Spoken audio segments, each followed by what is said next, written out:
காரியங்கள். ஏங்க ஆர்எஸ்எஸ் காரனு சீட்டு கொடுத்துருக்காங்க பாத்தீங்கல்ல, முஸ்லீம் மக்கள் எதிர்ப்பு தெரிவிச்சிருக்காங்க. இது எப்படிங்க நியாயப்படுத்துவீங்க? நத்தம் தொகுதியில அவர் முதல் நாள் வரைக்கும் ஆர்எஸ்எஸ் ஆதரவாளர்.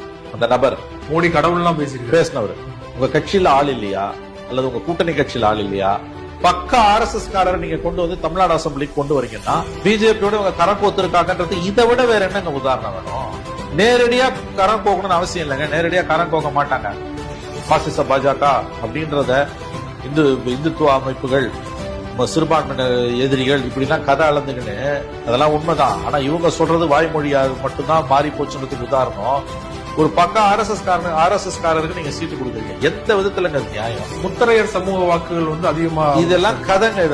இதெல்லாம் வெளியில சொல்ற கதை. ஜாதி ஓட்டுங்கிறதெல்லாம் உள்ளுக்குள்ள பிஜேபியோட நீ காம்ப்ரமைஸ் பண்ற அப்படின்றது இதெல்லாம் உதாரணம்ன்ற நானு. ஒரு பக்கம் அதானியோட பொருளாதார கொள்கைகள்ல நீங்க அதானிக்கு கட்டவிழ்த்து விடுறீங்க. தமிழ்நாடு எல்லைகளை திறந்து விடுறீங்க.